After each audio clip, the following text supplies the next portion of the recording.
वही जय श्री राधे कृष्णा।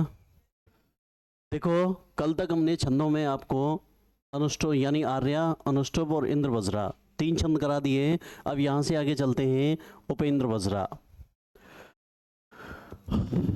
उपेंद्र वज्रा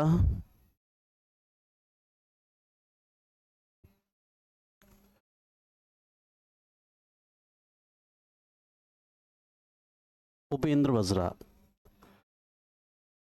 छंद बहुत सरल हैं, बशर्ते लक्षण याद होना चाहिए, है ना। लक्षण याद हो बस तुम्हें। उपेंद्र वज्रा, उपेंद्र वज्रा का लक्षण क्या कहता है, देखिए। उपेंद्र वज्रा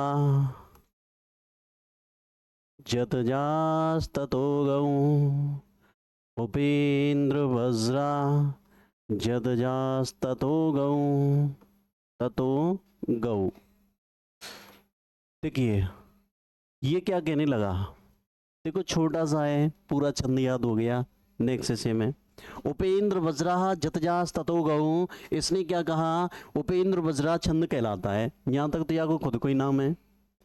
जतजास ततो गऊ, अरे ज से मतलब क्या है, देखिए जा से मतलब है जगण, ता से तगण, जा से जगण, तत् माने इसके बाद गऊ, 2 गुरु होंगे, ठीक है ना। तो देखिए जगण तगण जगण, है ना, प्लस 2 गुरु होंगे।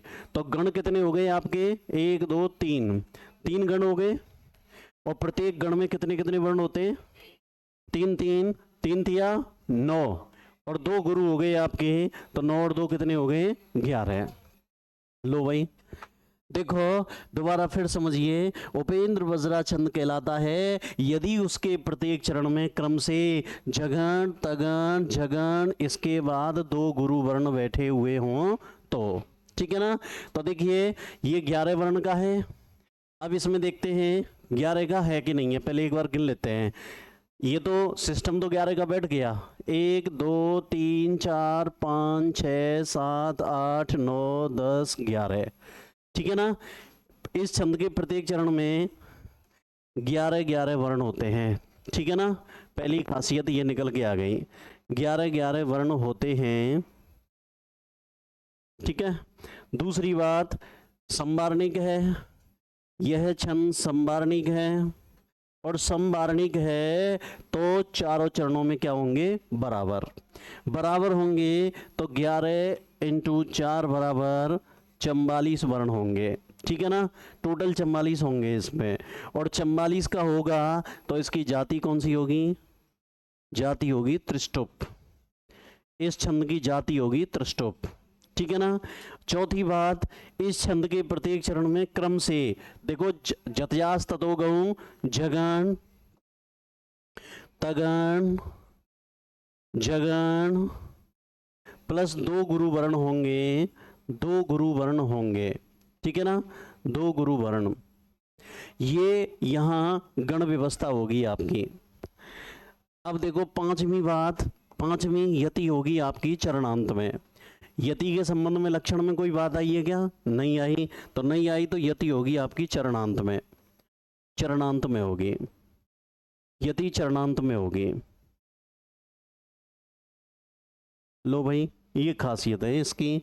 उपेंद्र वज्रा जतजास ततो गौ, ये कहने लगा कि उपेंद्र वज्रा छंद कहलाता है यदि उसके प्रत्येक चरण में जगण तगण जगण और 2 गुरु वर्ण हो तो। ये 11 11 का है, संवारणिक है, 44 हो गए, जाति त्रिष्टुप है, और यदि चरणांत में होगी। बन गई गुरुजी, इस पर गढ़ चिन्ह लगा के बताओ सेट बैठेगा कि नहीं बैठेगा मामला। तो देखते हैं, देखिए उपेंद्र वज्रा जत जात तो गौ, जब तक तुम खुद उच्चारण नहीं करोगे ना तब तक अपने मन में उच्चारण करना है। तो पेपर में एग्जामिनेशन सेंटर में बैठे हैं और जोर जोर से 1 2 3 ऐसा ना करना है ना, अपने मन में गिनने हैं, ठीक है ना। ऐसे 1 2 3, या फिर जैसे अपने मन में ओ छोटा है, पे बड़ा है, इंद्र इंद्र इस, अगर ये छोटा होता तो ना और दा 2 2 आधे आधे आए हैं, इनकी वजह से ये बड़ा हो जाता। राम में तो छोटा ही स्वर बैठा है ना, छोटे स्वर की छोटी मात्रा, बड़े की बड़ी मात्रा। छोटा अनुस्वार से युक्त है तो बड़ा, विसर्ग बाद में तो बड़ा, आधा बाद में तो बड़ा, चरणांत में जरूरत है तो बड़ा। 6 बात याद रखनी है बस। अब देखो इनका ग्रुप बनाओ, 3-3 का ग्रुप। लो भाई 3-3 का तैयार कर दिया हमने। अब हमें पहले क्या चाहिए? जवान, जवान। फिर चाहिए ताराज, ताराज। फिर चाहिए जवान, और फिर चाहिए गुरु, और फिर चाहिए गुरु। बैठ गया ना? खुद भी उदाहरण बन गया अपना, एक लाइन में कितनी खासियत भरी पड़ी है। अब देखो, अब इसका उदाहरण देखते हैं हम। इसका उदाहरण देखें, जैसे, ठीक है, तुमने ये तो पढ़ाई है, त्वमेव वाला, त्वमेव माता च पिता त्वमेव, त्वमेव बंधुश्च, त्वमेव बंधुश्च च सखा त्वमेव, त्वमेव विद्या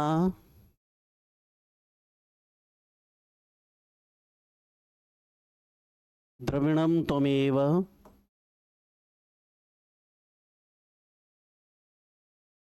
त्वमेव सर्वं, त्वमेव सर्वं मम देव देव, मम देव देव। लो भाई, अब मान लीजिए आ गया और हमको पता नहीं है कि इसमें कौन सा छंद है, तो सबसे पहले वर्ण गिनो। वर्ण गिनते ही 1 2 3 4 5 6 7 8 9 10 11, 11 वाले आपके पास 3 है, होते तो 11 में 5 है, 5 छंद हैं 11 के। देखो, एक तो इंद्रवज्रा, उपेंद्र वज्रा, उपजाति, रथोद्दता और शालिनी। रथोद्दता और शालिनी आपके लिए है नहीं, स्कूल लेक्चरर में लगे हुए हैं, 5 होते हैं में से 11 वाले, ठीक है ना? अपने सिलेबस में 3 है, तो इसका मतलब है जब हम सिलेबस में ही तो चलेंगे कि सिलेबस से बाहर दौड़ेंगे? सिलेबस में ही। तो हमारे दिमाग में 3 आ गए, इंद्रवज्रा, उपेंद्र वज्रा, उपजाति। अब आप गढ़ चिन्ह लगाओ। देखो एक एक पे लगा लो, वमेव, वमेव, वमेव, वमेव। लो भाई, आईएसआई, आईएसआई का मतलब क्या है? जगन, जवान। बैठ गया ना? लो भाई, शुरू से ही पता चल गया 11 का है और शुरुआत में जगन है तो उपेंद्र वज्रा छंद है, और 11 का है और शुरुआत में तगण है तो इंद्र वज्रा छंद है, ठीक है ना? अगर शुरुआत में तगण बैठ रहा है, अब वैसे गढ़ चिन्ह आप मन करे आप लगा ले। देखिए अब यहां हो गया माता च पिता वमेव। अब देखिए 3-3 का जोड़ा बनाओ, ठीक है? अब देखिए जब देखो क्या कौन कौन सा होगा यहाँ, एक बार देख लो, जगण तगण जगण, ठीक है ना? तो देखिए जभान, ताराज, जभान, गुरु, और चरणांत में आवश्यकता है तो गुरु, ठीक है ना? चरणांत में जरूरत है तो हम लघु को गुरु मान सकते हैं। कोई दिक्कत है किसी को? लो भाई उपेंद्र वज्रा हो गया, लिखिए उपेंद्र वज्रा छंद। उपेंद्र वज्रा जतजास्ततो गौ, ये ले लेता हूं।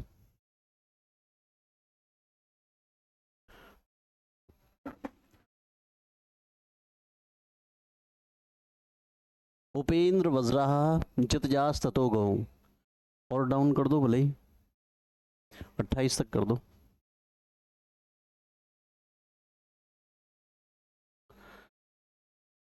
ऊपर उसी से होगा जो टूटी सी है, या ऊपर वाली से, इसी से दबाओ, हो गया।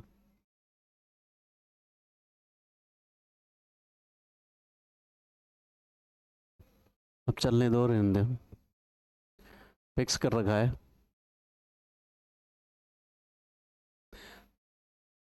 लिखे उपेंद्र वज्रा जतजास्ततो गौ, नहीं उन्हीं में से होगा, मैं कर दूंगा लब,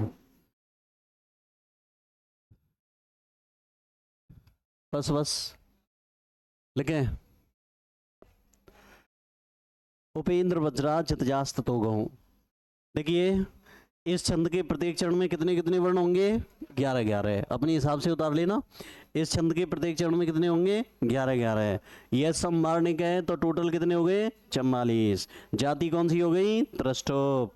क्रम से गण कौन से होंगे? जगण तगण जगण और दो गुरु होंगे और यति कहाँ होगी? चरणांत में। अब बोलूं कि ऐसे ही लिख लोगे? शाबाश।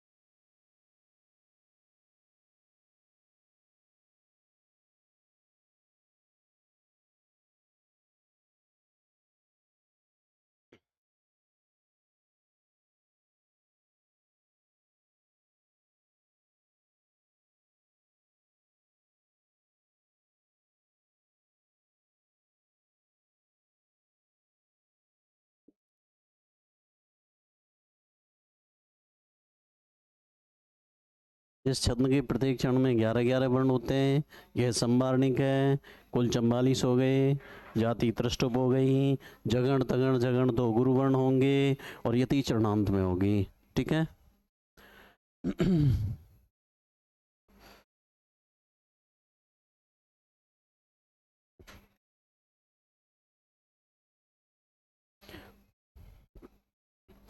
चलें आगे। चलो अब उदाहरण लिखो।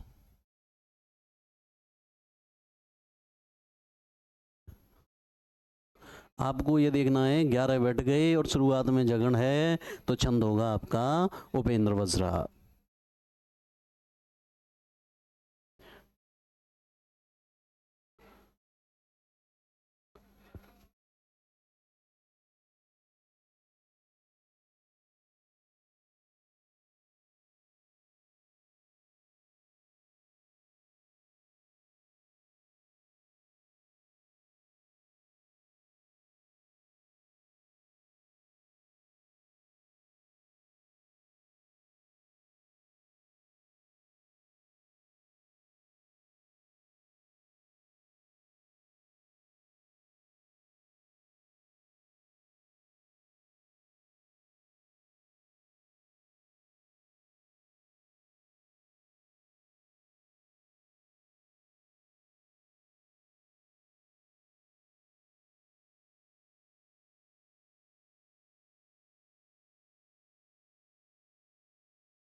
विद्या में चलो विद्या पे लगाते हैं हम। वी छोटा है ना, लेकिन ध्य किससे बनता है? दा और या से। इस वजह से दा है ना, दा की वजह से वी बड़ा हो जाएगा और यहाँ में ऑलरेडी बड़ी मात्रा लगी हुई है। ठीक है ना। और र में छोटी है।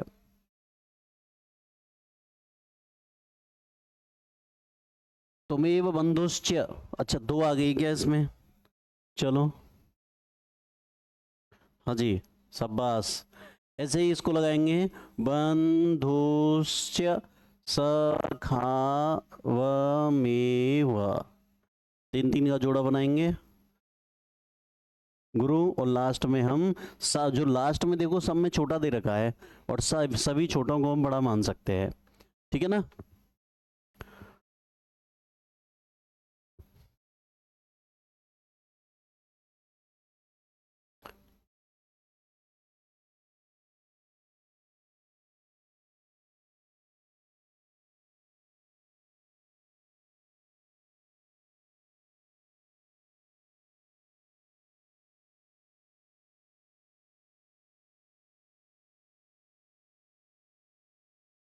चले आगे। एक आध चरण रह जाए उसे घर देख लेना है ना। कोई दिक्कत आए तो फिर हमसे पूछना। चलते हैं। अब चलते हैं उपजाति। अब देखो उपजाति किसे कहते हैं। वैसे तो सामान्यतः आप ये समझिए 11 वर्ण का हो और इंद्र वज्रा प्लस उपेंद्र वज्रा दोनों की लक्षण विद्यमान हो। ठीक है ना। इंद्र वज्रा प्लस उपेंद्र वज्रा दोनों के लक्षण जिसमें विद्यमान हो ऐसे पद्य को हम किस छंद के अंतर्गत गिनेंगे? उपजाति के अंतर्गत। ये बात ध्यान रखिए आप। इंद्र वज्रा और उपेंद्र वज्रा दोनों के लक्षण जिस छंद में विद्यमान हो उस छंद को हम उपजाति के नाम से जानते हैं। अब इसका लक्षण क्या है? लक्षण देख लीजिए भाई। लक्षण है अनंत रुदिरित लक्ष्म भाजऊ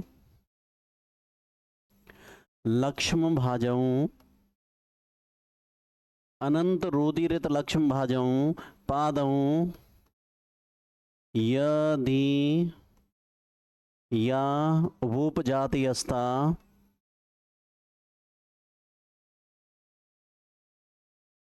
पादौ यदि यौ उपजाति अस्ता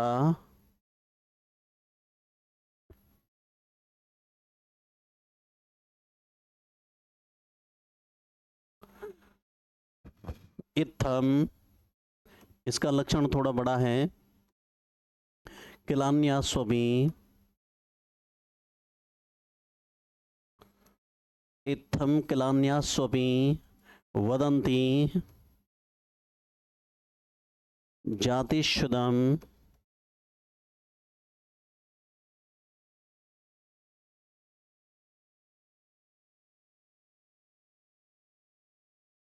एव नाम।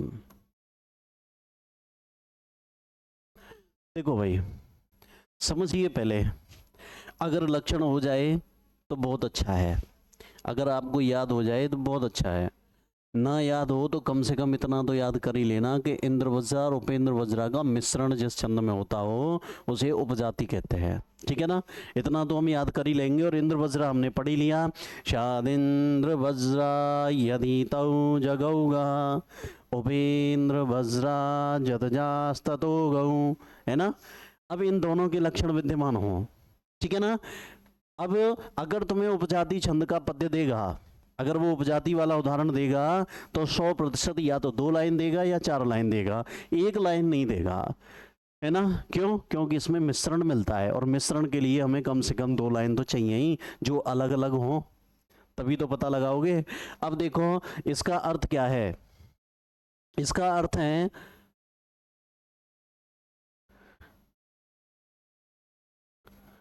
अनंत रुदिरित लक्ष्म भाजऊ पादौ यदि यौ उपजाति अस्ता। इसने कहा अनंतर उदीरित बिना अंतर के कहे गए, लक्ष्म भाजऊ लक्षणों से युक्त, पादौ माने चरणों में, भाजऊ विद्यमान हो, लक्षण माने लक्षण। यदि किसी पद्य में दोनों, देखो बिना अंतर के कहे गए 2 छंद, जिस 2 छंदों के लक्षण जिन पादों में विद्यमान हो तो उसे उपजाति अस्तः, उपजाति के नाम से जाना जाता है। बिना अंतर के कहे गए पादौ यदि यौ लक्ष्म भाजऊ, यानी 2 छंदों के लक्षणों से युक्त हो, ऐसा पद्य जिसमें बिना अंतर के कहा गया हो। ऐसा नहीं कि एक पद्य में ऊपर के में इंद्र वज्रा दे दिया, दूसरे पद्य में उपेंद्र वज्रा दे दिया, मान के उपजाति है वो, नहीं। एक ही पद्य के अंतर्गत यदि 2 छंदों के लक्षण विद्यमान हो तो उसे उपजाति के नाम से जाना जाता है। ठीक है ना?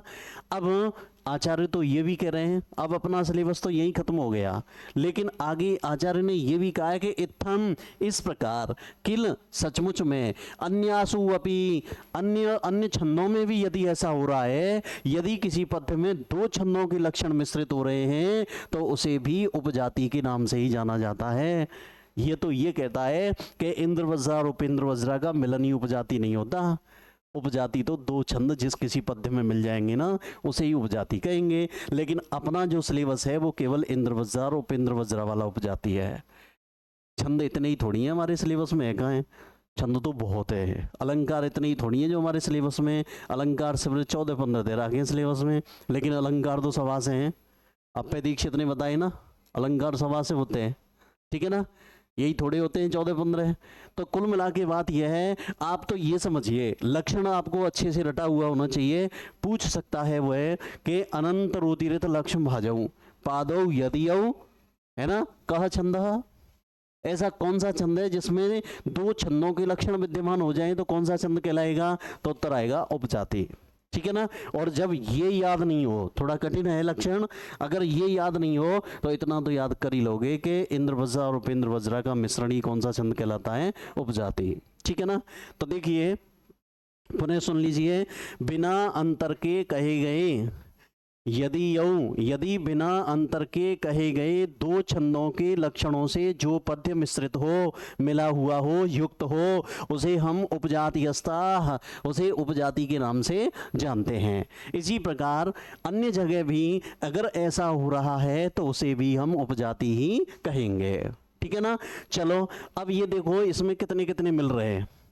पहली बात तो वही सारी बातें मिलेंगी, इसमें लिख देता हूं। पहली बात, इस छंद के प्रत्येक चरण में 11-11 वर्ण होते हैं। दूसरी बात, यह छंद संवारणिक है, और संवारणिक है तो चारों चरणों में 11 चौकों 44 वर्ण होंगे। तीसरी बात, इसकी जाति भी त्रिष्टुप होगी, क्योंकि 44 जिसमें होते हैं उस छंद की जाति या खानदान त्रिष्टुप हो जाता है। अब देखो चौथी बात, यहाँ पे इंद्रवज्रा 2 छंदों के लक्षण मिले हुए होंगे। यहाँ पे इंद्रवज्रा और उपेंद्र वज्रा 2 छंदों के लक्षण मिश्रित होंगे। यहाँ पे इंद्रवज्रा और उपेंद्र वज्रा, अगर मान लीजिए इन दोनों का जहाँ मिश्रण हो तो उसे ही उपजाति छंद के नाम से जाना जाता है। ठीक भाई।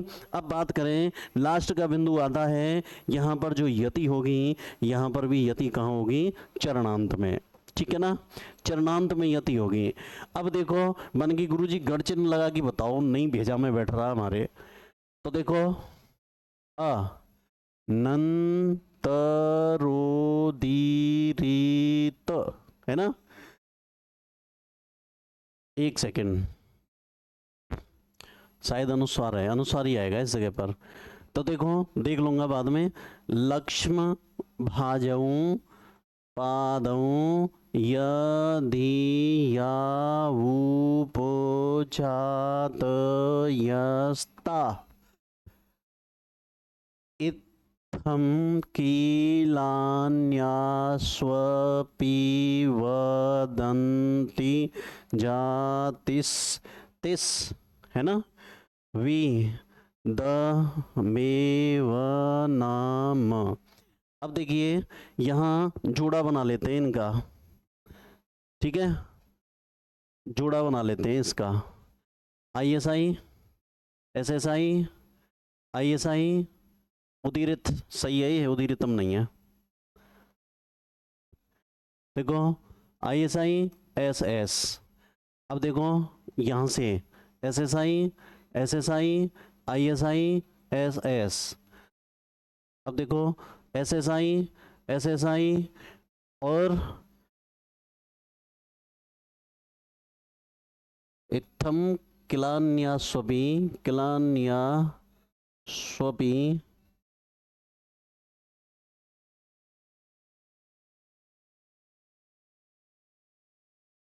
देखता हूं इसको, है ना। इत्थम, हाँ मिश्र दासु रह गया है, शाबाश। तभी तो। अब देखो यहाँ पे,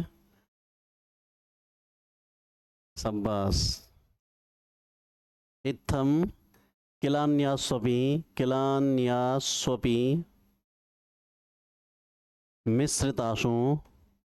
मिश्रितासु अब सही बैठ जाएगा। देखो यानी इस नीचे वाले पद जो लाइन है इसका अर्थ क्या है? इत्थम माने इसी प्रकार, अगर अन्यासुअपि अन्य छंदों में भी यदि इसी तरह मिश्रण हो रहा हो तो उसे भी उपजाति के नाम से जाना जाता है। तो देखो इत्थम कीलान्यास्वपि, अब देखो मिस इसकी वजह से बड़ा हो गया, रीतासु, है ना, और वदंती जातुष्यतमेव नाम। SSI SSI ISI गुरु, और इसको हम मान सकते हैं। ठीक है भाई। अब देखो ISI, SSI, ISI गुरु, और इसको हम मान सकते हैं। ठीक है, लो चलो देखो, अब हमें पता लग गया कि ये उपजाति का उदाहरण है, और इसी से हमें पता चला है कि ये इंद्रवज्रा और उपेंद्रवज्रा के मिश्रण से बनता है। कैसे पता लगा? कि लक्षण में देखा हमने, तो लक्षण में पता लग रहा है ना। क्या? देखो ध्यान से समझना, यहाँ पे पहला जो है ना ISI जगण, देखो जगण, तगण, जगण, गुरु, गुरु। पहले चरण में तो क्या है? पहले में देखो ISI, SSI, SSI, ISI, यहां से शुरू हो गया ISI। तो पहले और चौथे चरण में तो है आपका उपेंद्रवज्रा। कौन सा है? उपेंद्रवज्रा। दूसरे और तीसरे चरण में, दूसरे और तीसरे चरण में है आपका इंद्रवज्रा। कौन सा है? इंद्रवज्रा। और उपेंद्रवज्रा प्लस इंद्रवज्रा बराबर कौन सा छंद होता है? उपजाति। होता है कि नहीं होता है? लो भाई, ये बात हमें लक्षण से पता चला। पहले और चौथे चरण में तो उपेंद्रवज्रा छंद है, दूसरे और तीसरे चरण में इंद्रवज्रा छंद है। एक ही पद्य में दोनों छंदों का मिश्रण है, और जब दोनों ही छंदों का मिश्रण हो तो उसे ही उपजाति के नाम से जाना जाता है। तो देखो दोबारा फिर देख लीजिए, यह 11-11 का है, दोनों छंदों के मिश्रण से बनता है। लक्षण कहता है कि बिना अंतर के कहे गए, यदि यऊ माने यदि, यदि बिना अंतर के कहे गए दोनों प्रकार के छंदों के लक्षणों से युक्त जो छंद होता है उसे उपजाति कहते हैं। इसी प्रकार यदि अन्य भी कोई मिल रहा हो तो उसे भी उपजाति के नाम से ही जाना जाता है। लेकिन हमें अन्यों से, पूरे सिलेबस से, मतलब सिलेबस से बाहर से हमें कोई लेना देना नहीं है।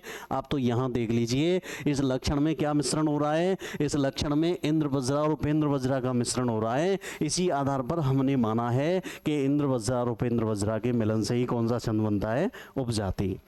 अब इस छंद के प्रत्येक चरण में 11-11 वर्ण होते हैं। यह संवारणिक है, टोटल 44 हो गए, और जाति इसकी त्रिष्टुप हो गई, और इंद्रवज्रा और उपेंद्रवज्रा के मिलन से उपजाति बनता है, और यति कहाँ होती है? चरणांत में। अब इसका उदाहरण देखें हम, इसका उदाहरण देखिए, जैसे गुणा, ये तो खूब पढ़ा है तुमने सुक्तियों में, गुणा गुणज्ञेषु गुणाः भवन्ति, गुणाः भवन्ति,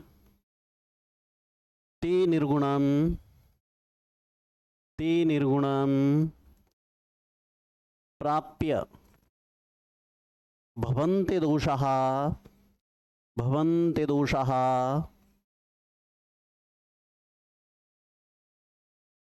सुस्वादुतोयः, सुस्वादुतोयः प्रभवन्ति, प्रवहन्ति,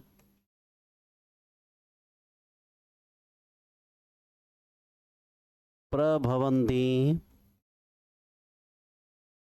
नद्यः समुद्रमासाद्य, समुद्रम आसाद्य भवन्ति पेया।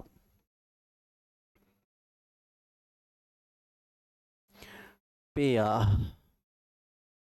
लो भाई, अब मान लीजिए ये आ गया, गुणा गुणज्ञेषु गुणाः भवन्ति, ते निर्गुणं प्राप्य भवन्ति दोषाः सुस्वादुतोयः या आस्वाद्यतोयः, कहीं आस्वाद्य भी मिलता है पद्यों में, आस्वाद्यतोयः प्रभवन्ति नद्यः समुद्रम आसाद्य भवन्ति पेया। गुण गुणवानों में ही गुण होते हैं, वे गुणहीन को प्राप्त हो जाएं तो दोष बन जाते हैं। नदी पहाड़ से निकलती है तो सुस्वादुतोयः, मीठा जल लेकर के उत्पन्न होती है, लेकिन समुद्रम आसाद्य, समुद्र में मिल करके अपेया भवन्ति, न पीने योग्य हो जाती है।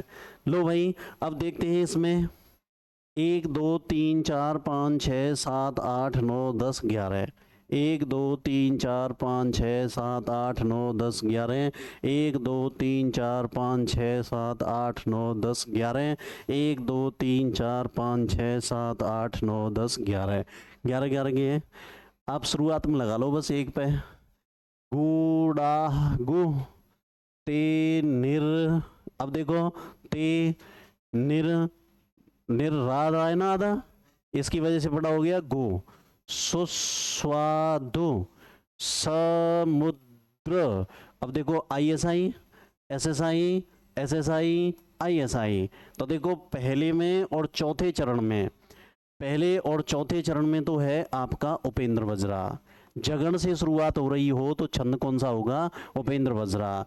और दूसरे दूसरे और तीसरे चरण में है आपका इंद्र वज्रा। ठीक है ना, इंद्र वज्रा। अगर कोई तुमसे ये कहे कि इंद्र वज्रा और उपेंद्र वज्रा का जो मिलन है कितने प्रकार का हो सकता है, तो इंद्र वज्रा प्लस उपेंद्र वज्रा का जो मिलन है, उपेंद्र वज्रा का जो मिलन है वो लगभग 14 प्रकार का हो सकता है। 14 कैसे हो सकता है?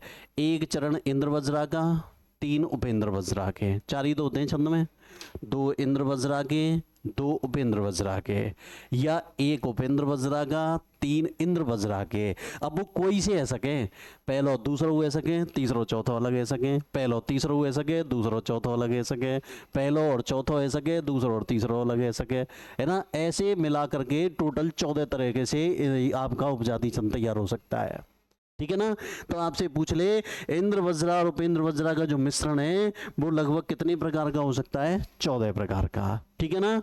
अब इस पद्य में आपका सिद्ध हो गया कि इंद्र वज्रा और उपेंद्र वज्रा दोनों छंदों का मिश्रण है, इसलिए इस छंद को उपजाति कहा गया है। कौन सा कहा गया है? उपजाति। ओके, चलिए। नहीं हो सकता। अगर उसने एक लाइन दी है यति लगा करके, जैसे उसने पूरी कर दी है, जैसे 11 11 22 हो गए, एक लाइन में नहीं होगा, एक लाइन में एक ही छंद होगा।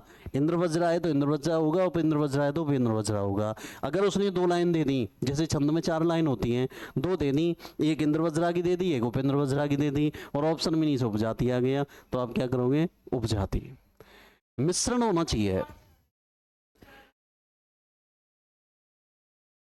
उपेंद्र वज्रा तो छंद उपजाति हो जाएगा। एक चरण में दोनों छंद नहीं आ सकते, एक होगो। अब एक होगो बू माने, अगर एक ही लाइन दई तो हमें एक ही लाइन को उत्तर मानना पड़ेगा। एक लाइन में केवल इंद्र वज्रा है तो इंद्र वज्रा मानना पड़ेगा, चाहे उपजाति ऑप्शन में हो या नहीं हो। अगर एक लाइन में उपेंद्र वज्रा है तो उपेंद्र वज्रा ही मानना पड़ेगा। और अगर माने 2 लाइन दे दें या 4 लाइन दे दें और दोनों का मिश्रण है और ऑप्शन में उपजाति है, उपजाति करना ही पड़ेगा। और ऑप्शन में उपजाति ना भी देगा तो प्रश्न गलत हो जाएगा वो, क्योंकि वहां इंद्र वज्रा उपेंद्र वज्रा का मिश्रण ही तो हो रहा है, और मिश्रण होगा तो उपजाति छंद हो जाएगा।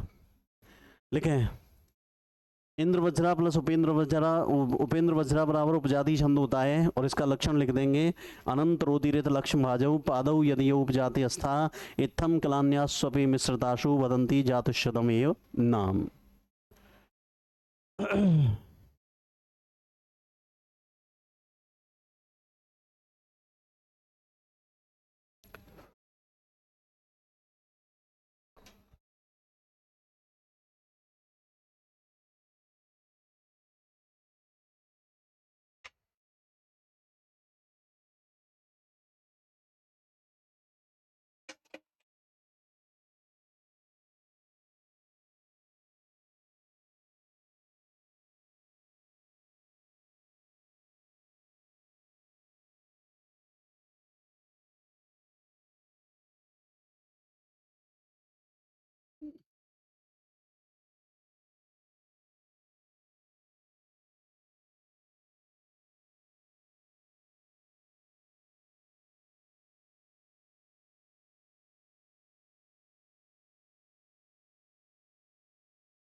लिख लिया? अब लिखिए,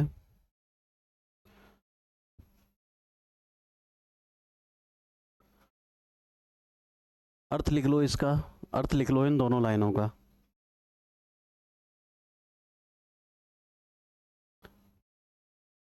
लिखें, बिना अंतर के कहे गए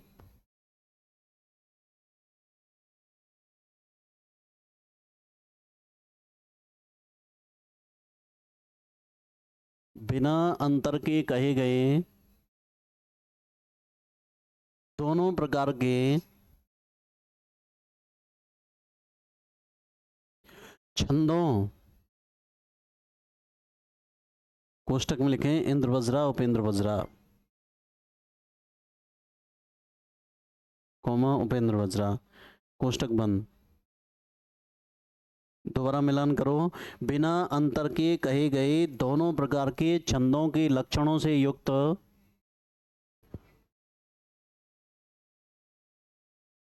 छंद उपजाति कहलाता है। युक्त छंद उपजाति कहलाता है।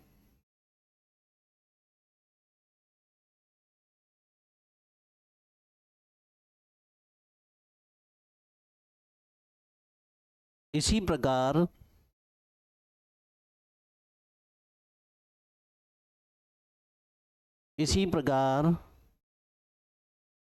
यदि किसी पद्य में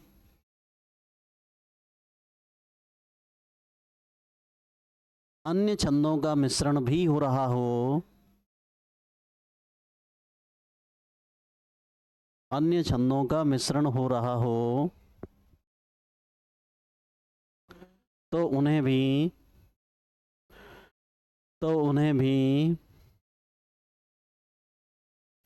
उपजाति छंद के नाम से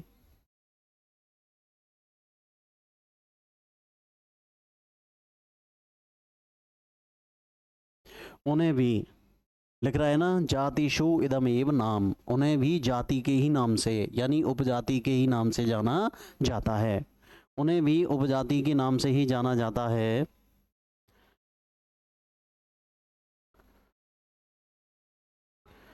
ठीक है। अब हमने कैसे सिद्ध किया कि यहाँ साहब इंद्र वज्रा और उपेंद्र वज्रा का मिलन है, तभी तो उन्होंने ये लक्षण दिया।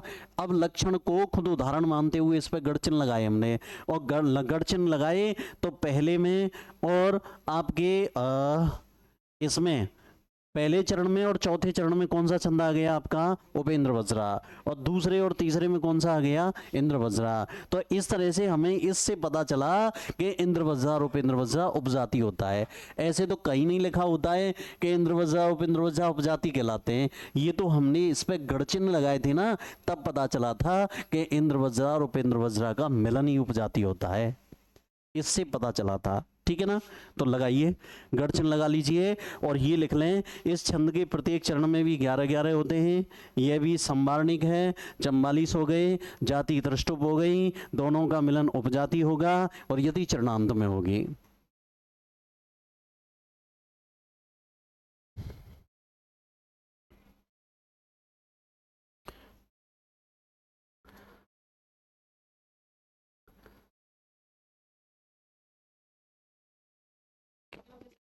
जरूरत हो तो, और जहाँ लघु ही है और लघु हमें गुरु की जरूरत ही नहीं पड़ रही है तो नहीं करना।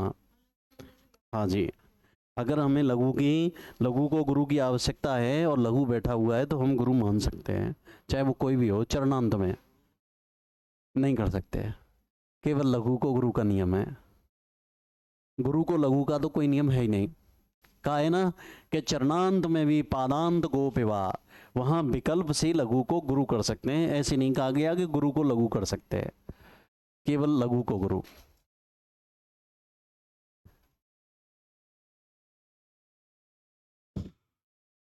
उतार लीजिए ये।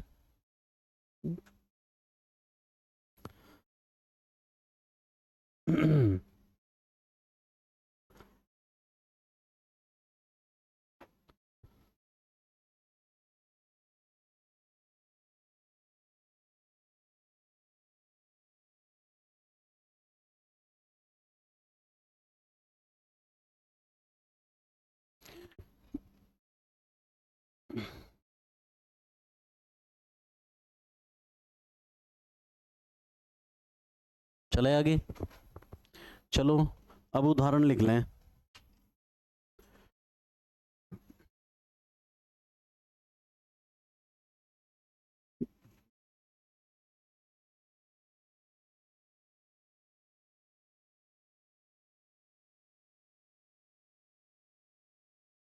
अब जैसे मानो ऊपर की 2 पंक्ति दे दे और कह दे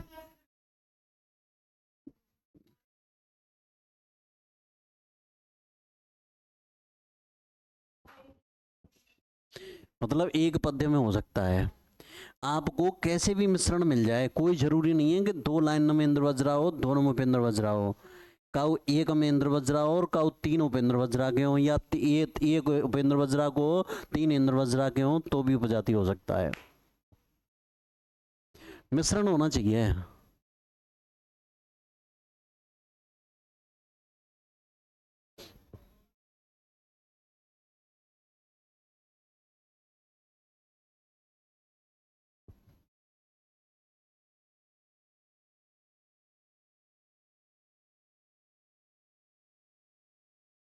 गड़चिल जिन्होंने लिख लिया है वो गड़चिल लगाओ।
गड़चिल लगाओ बेटा, लगा लिए चारों पे बैठ के। अब आप नोट डालें और नोट में लिखेंगे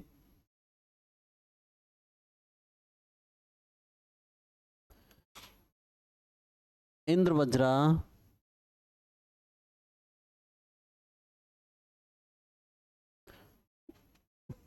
जो रह गए हैं वो गड़चिन लगा लेना बाद में। लिखें इंद्र वज्रा प्लस उपेंद्र वज्रा छंद का मिश्रण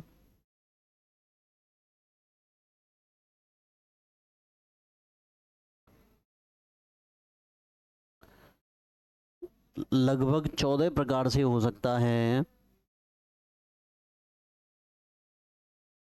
इंद्र वज्रा प्लस उपेंद्र वज्रा छंद का मिश्रण लगभग 14 प्रकार से हो सकता है, 14 प्रकार से हो सकता है।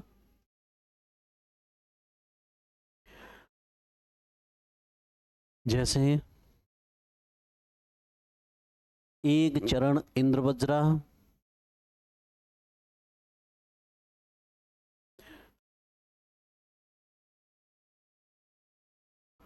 कोई सा एक चरण हो, एक दो तीन चार में से, तीन चरण उपेंद्र वज्रा प्लस तीन चरण उपेंद्र वज्रा,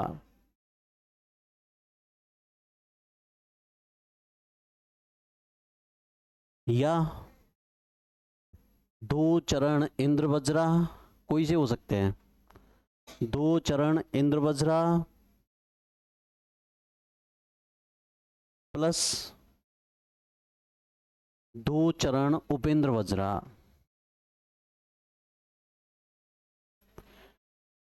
दो इंद्र वज्रा दो उपेंद्र वज्रा, अथवा एक चरण उपेंद्र वज्रा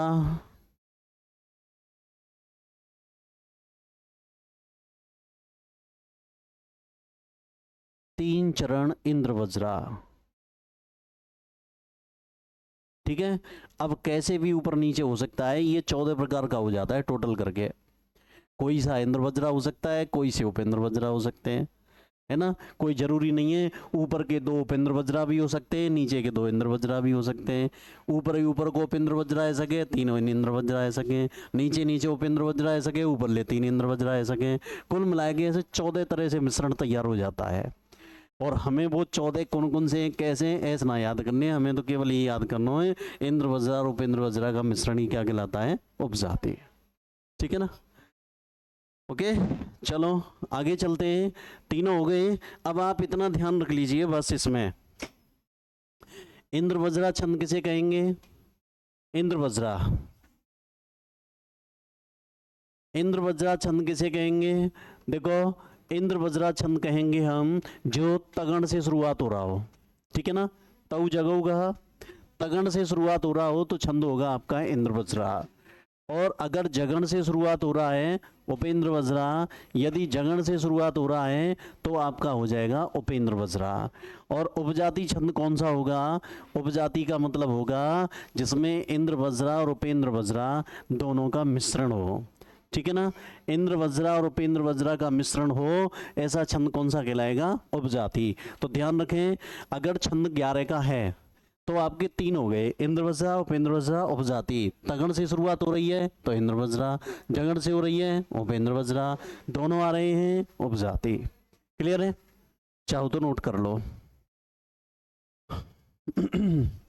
अगला छंद देखते हैं, वंशस्थ। वंशस्थ, वंशस्थ क्या कहता है? जतोत वंशस्थम, जतोत वंशस्थम उदीरितम जरौ, वंशस्थम उदीरितम जरौ, उदीरितम जरौ, जतोत वंशस्थम उदीरितम जरौ। देखिए भाई, इसने कहा कि भाई जतौ तो वंशस्थम उदीरितम जरऊ। देखो जतऊ और जरऊ, अगर जतऊ जरऊ की व्यवस्था हो तू माने तो छंद, वंशस्थम माने वंशस्थ, उदीरितम माने कहलाता है। वंशस्थ छंद कहलाता है जिसमें जतऊ जरऊ की व्यवस्था हो। जतऊ जरऊ का मतलब है जा से हो गया जगण, ता से हो गया तगण, जा से हो गया जगण, रा से हो गया रगण। गण कितने हो गए आपके? 4। प्रत्येक गण में 3-3 हो गए, तो टोटल कितने बैठने चाहिए? 12। 12 बैठने चाहिए ना। अब 12 बैठने चाहिए तो गिन के देख लो एक बार। 1 2 3 4 5 6 7 8 9 10 11 12, 12 बैठ गए। अब 12 बैठ गए, जतऊ जरऊ की व्यवस्था हो तो वह छंद वंशस्थ कहलाता है। अब देखो इसमें, इस छंद के प्रत्येक चरण में 12-12 वर्ण होते हैं, 12-12 वर्ण होते हैं, ठीक है ना। यह छंद भी कैसा है? समवार्णिक।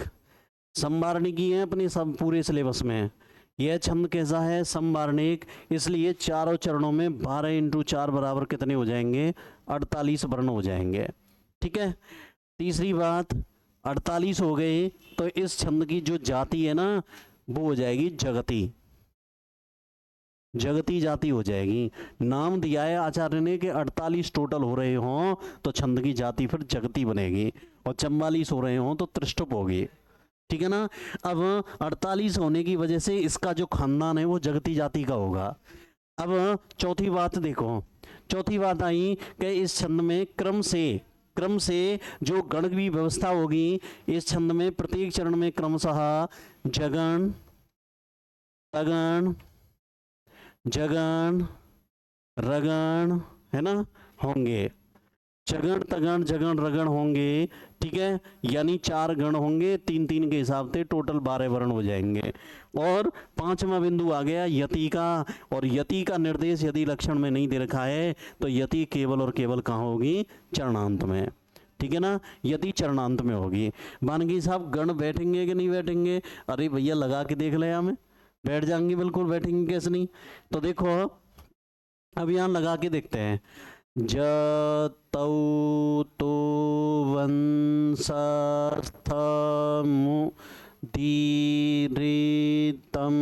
जरौ। अब देखो 3-3 का जोड़ा बनाओ। जगण, ताराज, तगण, फिर जगण चाहिए ISI, जभान, फिर चाहिए रगण, राजभा, राजभा। बैठ गया। जगण तगण जगण रगण हो तो वह छंद कौन सा होगा? वंशस्थ। अब कोई सी एक लाइन आ जाए, मान लीजिए आपके लिए लाइन आ गई, जैसे कुमार संभव महाकाव्य के 5म सर्ग का पहला श्लोक है, तथा समक्षम दहता मनोभवम पिनाकिना भग्न मनोरथा सती निनंद रूपेण हृदयेन पार्वती प्रियेषु सौभाग्य फला ही चारुता। तो देखो एक लाइन लिख देते हैं बस, तथा समक्षम दहता मनोभवम, दहता मनोभवम मनोभवम तथा समक्षम दहता मनोभवम। मान लीजिए ये लाइन आ गई और कह दिया कि इसमें कौन सा छंद है। ठीक है, तो देखिए सबसे पहले हमने क्या कहा, वर्ण गिनो। वर्ण गिनेंगे 1 2 3 4 5 6 7 8 9 10 11 12। आधे को गिनते नहीं है। अब 12 हो गया, 12 के तो फिर भैया 3 छंद हैं, जैसे 11 के 3 थे। एक तो है आपका वंशस्थ, एक है भुजंग प्रयात, और एक है आपका द्रुत विलंबित। द्रुत विलंबित, ठीक है ना। द्रुत विलंबतम आह नभो वरौ, NBBR। हाँ हाँ तथा समक्षम दहता मनोभवन। अब देखिए यहाँ पे इस पे गड़चन लगा के देखो, 12 बैठ गए। तथा समक्ष, छा का और सा से बनता है ना, तो का की वजह से माँ बड़ा हो गया। छम छोटा है लेकिन बिंदी है। दह दहता मनोभवम। अब देखिए 3 3 का जोड़ा बनाएंगे, 1 2 3 1 2 3 1 2 3 और 1 2 3। हमें क्या चाहिए, जतऊ जरऊ, जतऊ जरऊ, ठीक है ना। जा से जगण, जभान, तारा ज तगण, जभान जगण। अब चाहिए रगण, राजभा। बैठ गया, लो भाई 12 बैठ गए और जतऊ जरऊ बैठ गया। जतऊ जरऊ बैठा तो छद्म वंशस्थ हो गया, ठीक है ना। ओके, तो देखो वंशस्थन जतऊ तो वंशस्थम उदीरितम जरऊ, इसका अर्थ देखें। देखो जतऊ जरऊ, जिस छंद के प्रत्येक चरण में जगण तगण जगण रगण हो, तू माने तो वह छंद वंशस्थम वंशस्थ उदीरितम कहलाता है। जिसमें जतऊ जरऊ की व्यवस्था हो तो वह छंद क्या कहलाता है, वंशस्थ। इसमें 12 12 होते हैं, संवारणिक है, जाति जगती है, क्रमशः जतऊ जरऊ होंगे, ठीक है ना। लिख सकते हैं यहाँ जतऊ जरऊ, याद रह जाएगा। जतऊ जरऊ, जतऊ जरऊ।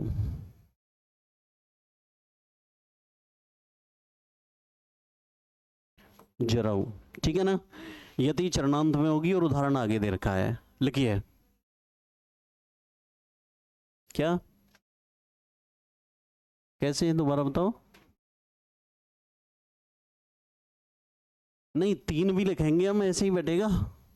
एक ही, जैसे मैंने एक लिखा है, आपको वहां लाइनों से कोई लेना देना नहीं है, कोई सी एक लाइन दे देगा और पूछ लेगा इसमें कौन सा छंद है।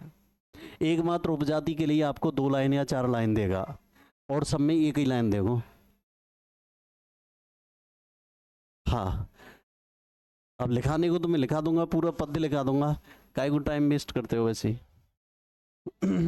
लिखें, वंशस्थ, जतोत वंशस्थम उदीरितम जरऊ।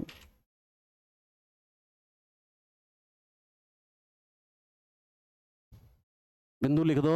इस छंद के प्रत्येक चरण में 12 12 वर्ण, संवारणिक है, टोटल 48 हो गए, जाति जगती है, क्रम से जतऊ जरऊ होंगे और यदि चरणांत में होगी।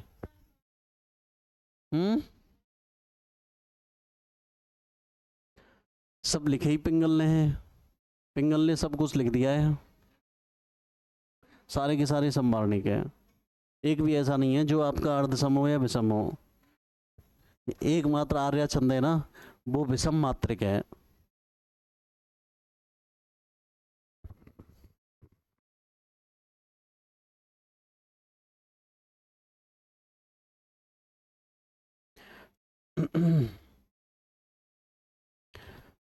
आर्या में वहां रह गया हो तो पॉइंट लिख लेना, यह आर्या छंद विषम मात्रिक छंद होता है। विषम मात्रिक कैसे होता है, सममात्रिक चारों चरणों में समान हो, अर्ध सममात्रिक 1 3 2 4 में समान हो। अब वहां 1 3 में तो समान है 12 12, लेकिन 2 4 समान नहीं है। 2 4 दूसरे में तो 18 है और चौथे में 15 है, इसलिए विषम हो गया है वो, विषम मात्रिक। ना तो सम रहा ना अर्ध सम रहा, तो विषम मात्रिक हो गया।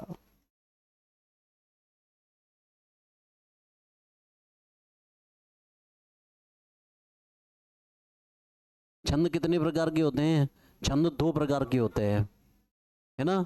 ऐसे पूछेगा वो छंद कितने प्रकार के हैं तो आप दो बताओगे, है ना, ऑप्शन में दो आ जाएगा।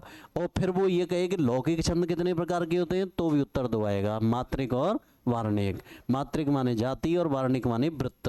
और अगर वो ये कहे कि मात्रिक छंद या वार्णिक छंद कितने प्रकार का होता है तो उत्तर तीन आएगा।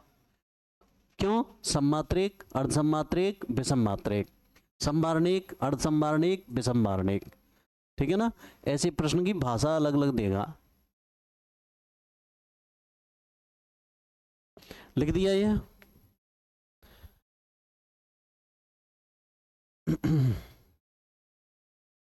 नरेश पहलो गेट डाल रहा है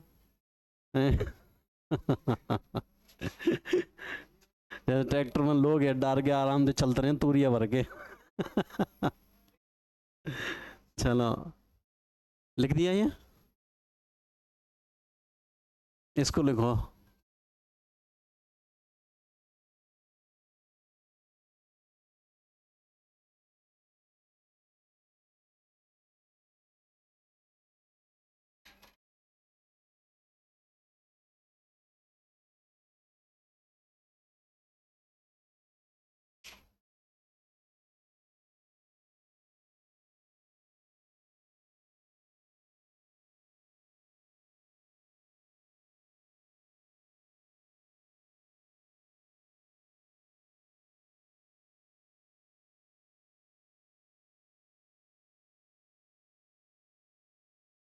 ठीक है, अब चलते हैं आगे। अगला छंद है आपका, चलो यहां पे लिख देते हैं। अब चलते हैं भुजंग प्रयात। भुजंग प्रयात छंद, सांप की तरह चलता है ये भैया, भुजंग प्रयात। भुजंग प्रयात, इसका लक्षण क्या है? भुजंग प्रयादम चतुर्भुजकारई, भुजंग प्रयातम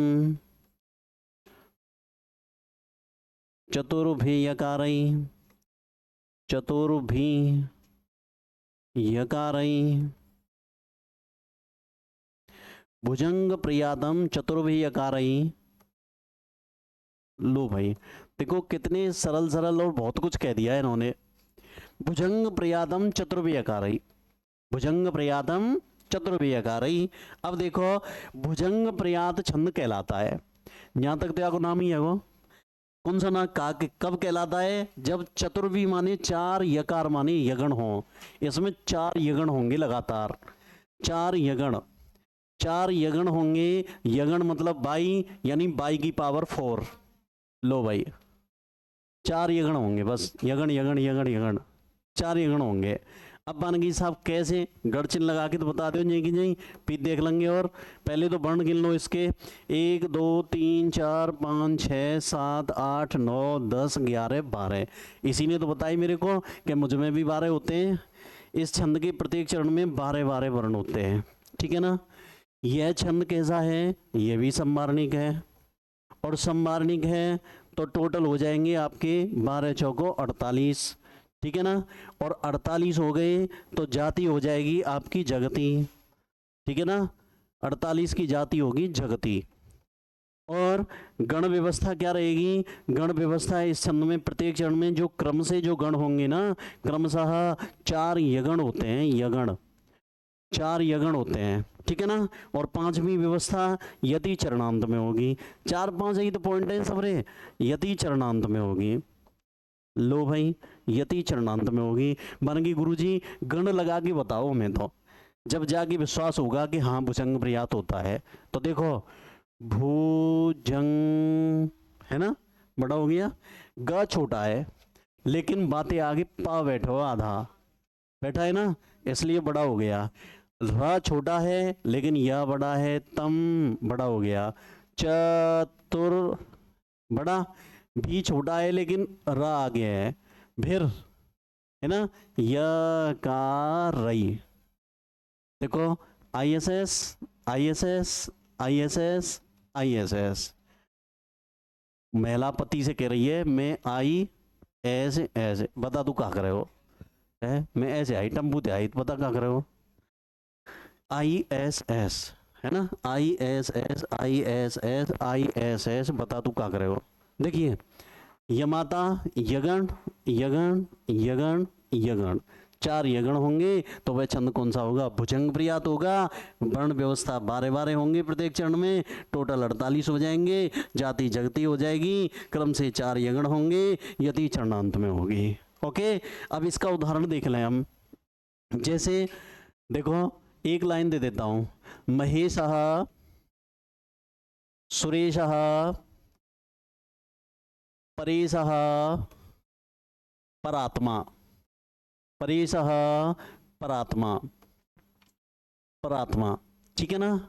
अब ये वाली लाइन है महेशः सुरेशः परेशः परात्मा, ठीक है ना। अब देखो ISS ISS ISS ISS, 12 बैठेंगे इसमें भी। देखो 4 3 चौको 12 है ना। ISS ISS ISS ISS, okay. जब 4 यगण हो तो वह छंद कौन सा होगा, भुजंग प्रयात, भुजंग प्रयात। कोई दिक्कत, चलिए लिखो भुजंग प्रयात, भुजंग प्रयातम चतुर्भि यकारई,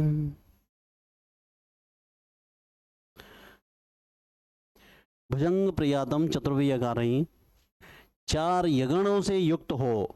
देखो तृतीया का बहुवचन लग रहा है ना, चतुर्भि यकारई, 4 यगणों से युक्त हो तो वह छंद कौन सा होगा, भुजंग प्रयात। इस छंद में भी 12 संवारणिक 48, जाति जगती क्रमशः 4 यगण, यति चरणांत में होगी।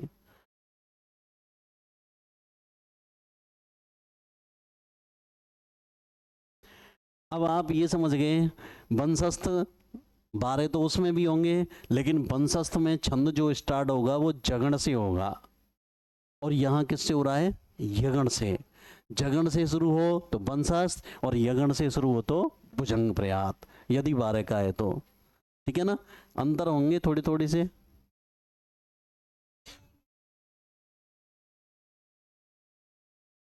है ना, अंतर देख लेना।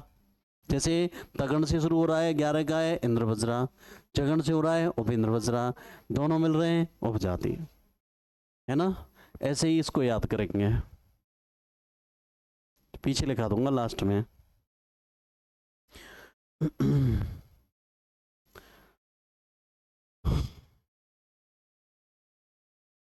जाति पूछ लेता है, इंपॉर्टेंट बिंदु है, इस छंद की जाति कौन सी है।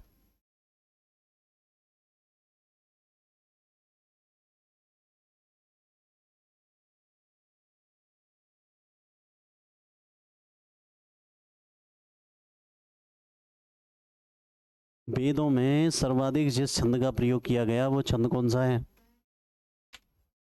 त्रिष्टुप, त्रिष्टुप सर्वाधिक प्रयोग किया गया। इंद्र के 250 सूक्त है ना, ऋग्वेद में 1028 हैं, 1028 में तो 250 अकेले इंद्र के हैं, और सब में त्रिष्टुप है।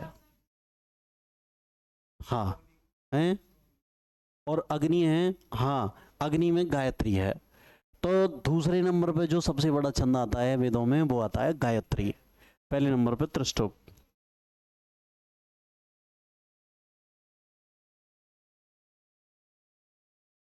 कोई सूक्ति आएगी तो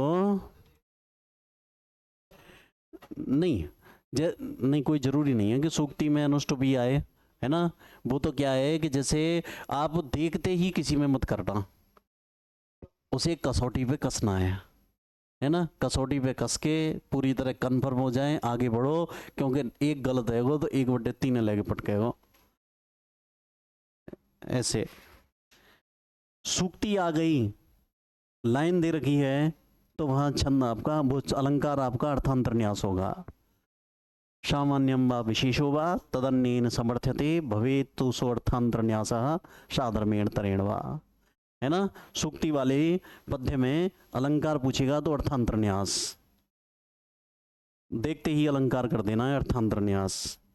अब इसका उदाहरण लिख दो भुजंग प्रयात का।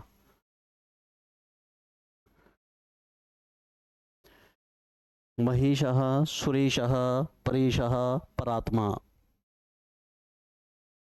4 यगण हो तो वह छंद हो जाएगा आपका भुजंग प्रयात।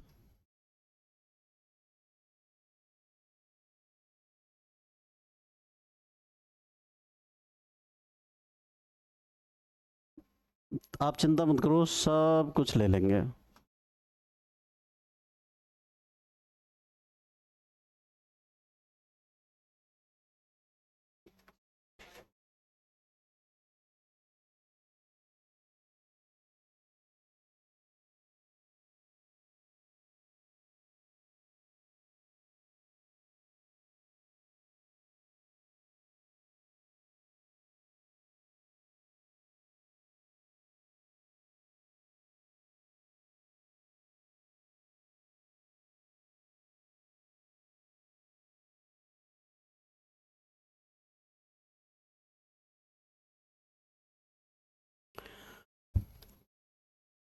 चलें आगे। देखिए अगला छंद आ गया आपका द्रुत विलंबित।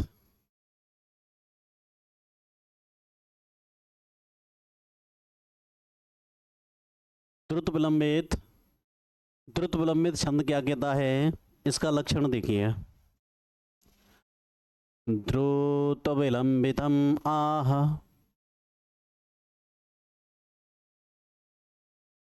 द्रुत विलंबितम आह, नभौ भरौ, नभौ भरौ। लो भाई, इसने क्या कह दिया कि द्रुत विलंबित छंद कहलाता है। आह, आह का मतलब है कहलाता है। यहां तक तो नाम ही आए हुए हैं। अब याद करने में क्या समस्या आ रही है। नभौ भरौ, नभौ भरौ, नभौ भरौ। हाँ, द्रुत विलंबितम आह नभौ भरौ। अरे ना से मतलब है नगण, भासे भगण, भासे भगण, रासे रगण। जिस छंद में नगण भगण भगण और रगण बैठे हुए हों तो वह छंद होगा आपका द्रुत विलंबित। ठीक है ना। अब देखिए इसमें वर्ण गिन के देख लेते हैं। 1 2 3 4 5 6 7 8 9 10 11 12। ये भी 12 का है। इस छंद के प्रत्येक चरण में 12 12 वर्ण होते हैं। ठीक है ना, 12 12 वर्ण होते हैं। और दूसरी बात, यू संवारणिक है भैया, ये भी संवारणिक है। और संवारणिक है तो 12 चौको 48, और 48 का है तो जाति जगती हो गई। लो भाई, 3 पॉइंट तो अपने आप तैयार हो गए। जाति आपकी जगती हो गई और जाति जगती हो गई। चौथा पॉइंट इससे पूछ लो कि द्रुत विलंबित छंद कहलाता है नभो भरो। इस छंद के प्रत्येक चरण में क्रमशः नगण भगण भगण रगण, ठीक है ना। ऐसे कह दूं, नभो भरौ, जतौ जरौ हो तो वंशस्थ और नभो भरौ हो तो द्रुत विलंबित। नभो भरौ है ना, 4 गण होंगे इसमें और प्रत्येक गण में 3 3 वर्ण होंगे तो 4 दिया कितने हो गए, 12। ठीक है। और यति आपकी कहाँ होगी, चरणांत में। यति आपकी चरणांत में होगी, यति चरणांत में। ओके। तो अब युगंगे साहब यहाँ पे गण पढ़ बैठ रहे हैं ना, बैठ रहे हैं। अरे ते फूट गई हैं, लगा के देख ले, है ना।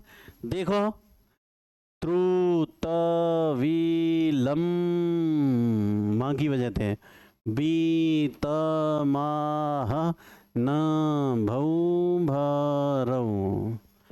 अब देखो इस पे जोड़ा बनाओ, 1 2 3 1 2 3 1 2 3 1 2 3। अब क्या चाहिए, पहले नगण, न स ल बैठ गया। फिर चाहिए भानस, भानस भानस भानस भगण, राज भा रगण। कोई दिक्कत। अब देखो इसका उदाहरण दे देते हैं हम। उदाहरण, अभी उसका उदाहरण देखें। इतर पाप फलानी, इतर पाप फलानि निजेक्षया, निजेक्षया। लो भाई, इतर पाप फलानी निजेक्षया। इसको देखो पहले, उतारो मत। इतर पाप फलानी निजेक्षया, ये लाइन आ गई। छंद बताओ इसमें। 1 2 3 4 5 6 7 8 9 10 11 12। 12 आते ही खोपड़ी में 3 टन ही टन कर रहे हैं, बाकी के तो सब उड़ गए। 3 कर रहे हैं, वंशस्थ, भुजंग प्रयात और द्रुत विलंबित। वंशस्थ जगण से शुरू हो, यहाँ में तो जगण है ही ना है, जगण से शुरू होए तो वंशस्थ, और यदि यगण से शुरू हो तो भुजंग प्रयात, और अगर यदि नगण से शुरू हो तो कौन सा होगा? द्रुत विलंबित। ठीक है ना? 12 का है और नगण से शुरू हो रहा है। I I I S I I S I I S I S. देखो, I I I नगण, S I भानस, एस आई भानस, एस आई एस रगण, राजवा। बैठ गया? ठीक है ना? नगण भगण भगण रगण, ये बैठेंगे। दोबारा देखो, द्रुत विलंबित छंद आह माने कहलाता है यदि उसमें नगण भगण भगण और रगण बैठे हुए हों तो। यह 12 का है, संवारणिक है। 48 हो गए, जाति जगती हो गई, नवो वरव की व्यवस्था होगी, यदि चरणांत में होगी, जैसे आपके सामने है। ओके, लिखो द्रुत विलंबित।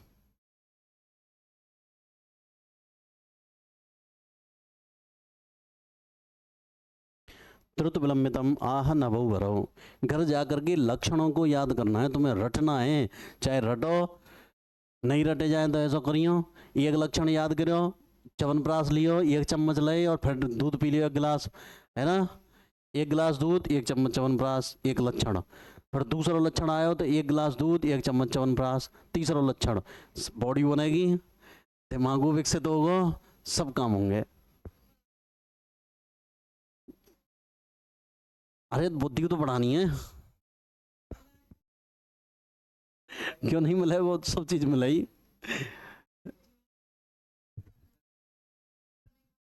चलो, द्रुत विलंबितम आह नभो वरव।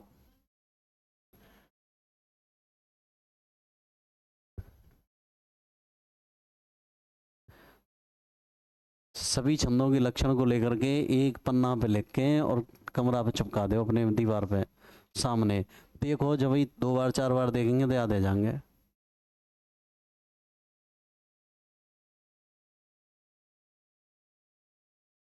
टेप से चिपकानो, कौन चून लेगे और चून से चिपका दे।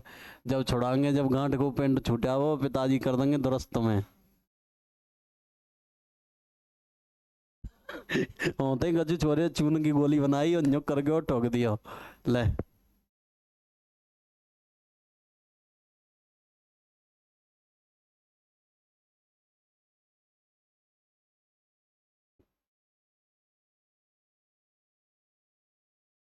इतना ध्यान रख लो बस भाई। 12 वर्ण वाले हमारे पास 3 छंद हैं। कितने छंद हैं? 3 छंद हैं।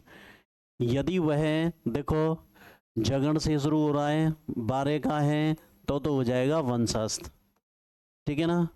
और यदि वह यगण से शुरू हो रहा है, यगण से, तो हो जाएगा भुजंग प्रयात। ठीक है ना?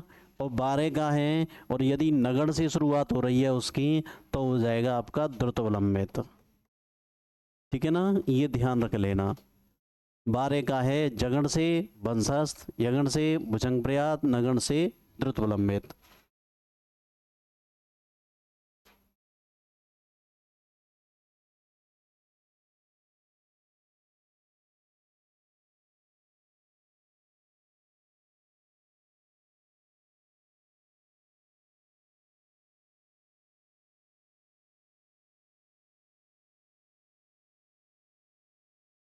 लिख दिया? उदाहरण भी लिख दिया? शाबाश शेरो, शेरनिया।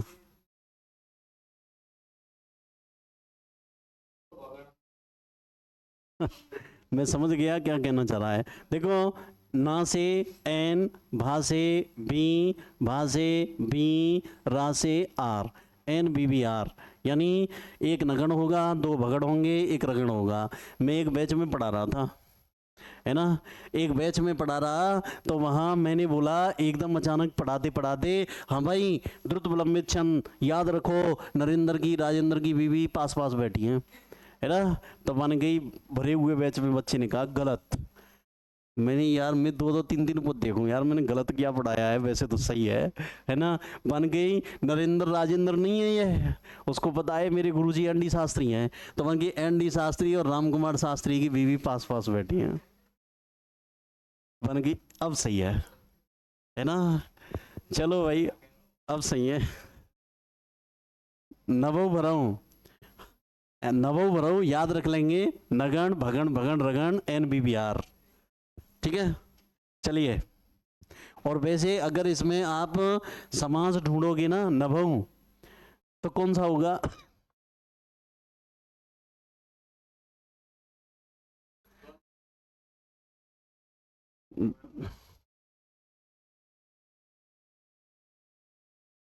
तो द्वंद्व कोई तो भेद है ना। द्वंद्व का ही है लेकिन इतरेतर है।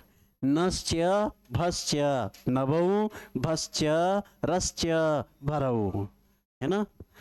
अब देखो आगे, अब चलते हैं, अगला आ गया 14 का। 14 वर्ण वाला एकमात्र छंद है वसंत तिलका, बसंत तिलका छंद है, और इसमें 14 हैं, ये 14 वर्ण का है भाई, 14 वर्ण का है ये, ठीक है। हाँ 14 वर्ण का है। इसमें लक्षण देखें, उक्ता वसंत तिलका, उक्ता वसंत तिलका, तिलका तबझा जगौगः, तबजा जगौगः, जगौगः, उक्ता वसंत तिलका तबजा जगौगः। ये क्या कहने लगा? लो भाई पहले तो इसमें वर्ण गिन लो, 1 2 3 4 5 6 7 8 9 10 11 12 13 14, 14 का है। अब 14 का है, अब इसमें व्यवस्थाएं देखो, उक्ता माने कहलाता है, बसंत तिलका छंद, ठीक है ना। बसंत तिलका छंद कहलाता है यदि उसमें तबजा, लो भाई तबजा, तासे तगण, भासे भगण, जासे जगण, जगऊ जासे जगण, गासे गुरु, गासे गुरु, तो 2 गुरु आ गए, 2 गुरु होंगे इसमें, ठीक है ना।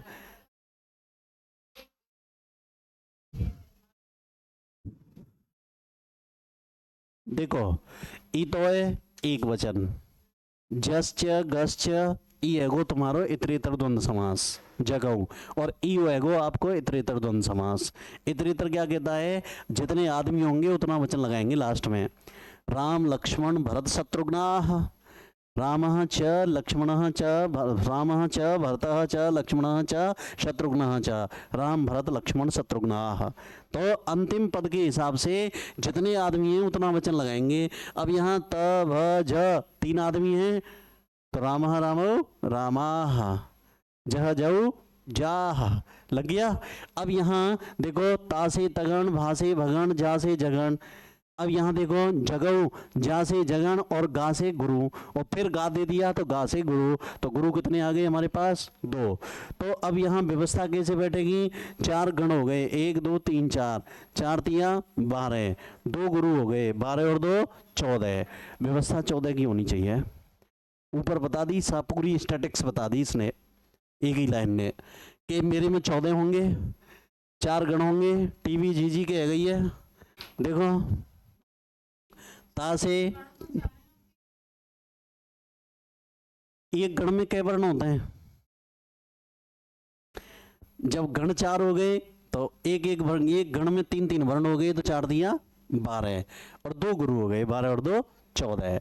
ता से टी, भा से बी, जा से जे, जा से जे, टीवी जी के गई है, याद कर लियो, टीवी जी के गई है।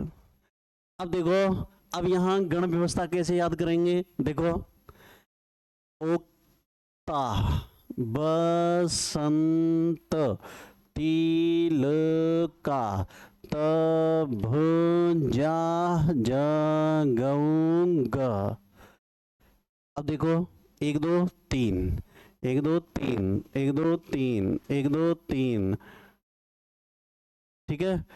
अब देखो पहले क्या चाहिए, तगण, ताराज तगण, फिर क्या चाहिए, भगण, भानस, ये भगण हो गया। अब क्या चाहिए, जगण, जभान, अब चाहिए जगण, जभान, और ये हो गया गुरु, और ये हो गया गुरु, बैठ गया। अब देखो हमने इसमें गिने, अब इसके बारे में लिख देते हैं, इसकी विशेषताओं को। जब हमने इसमें गिने तो इस छंद के प्रत्येक चरण में 14 वर्ण होते हैं। कितने कितने, 14 वर्ण होते हैं, ठीक है ना। तो अब 14 वर्ण होते हैं यह छंद। अब देखो समवार्णिक है, समवार्णिक, समवार्णिक छंद है, इस कारण चारों चरणों में 14 चौको 56 होंगे। और 56 होने की वजह से इसकी जाति अतिधृति होगी, जाति होगी अतिधृति। यह अतिधृति जाति का छंद है, अतिधृति है।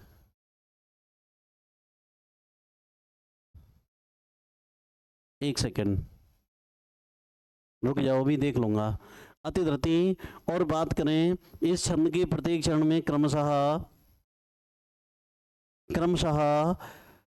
तगण, भगण, जगण, जगण प्लस 2 गुरु वर्ण होंगे, 2 गुरु वर्ण होंगे। और यति कहाँ होगी आपकी, चरणांत में, यति होगी आपकी चरणांत में, ठीक है ना। अब पुनः देख लीजिए आप एक बार, इसमें क्या कहा गया, उक्ता वसंत तिलका तबजा जगोगह।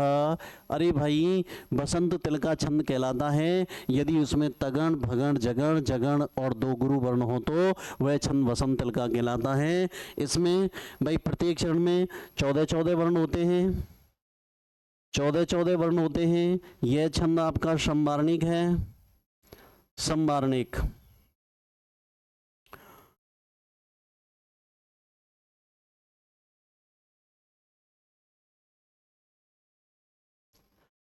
हाँ यह छंद आपका समवार्णिक है, और इसकी जाति शक्वरी है, शक्वरी। इसकी जाति जो है वो है शक्वरी, शक्वरी। और इस छंद के प्रत्येक चरण में क्रमशः तगण, भगण, जगण, जगण और 2 गुरु वर्ण होंगे, और यति आपकी चरणांत में होगी, ठीक है ना। अब देखो जैसे उदाहरण के लिए देखो, उदाहरण देख लेते हैं इसका। शाकुंतलम से ही ले लेते हैं। वाचम न मिश्रयति, मिश्रयति यद्यपि मदवचो भी, यद्यपि मदवचो भी।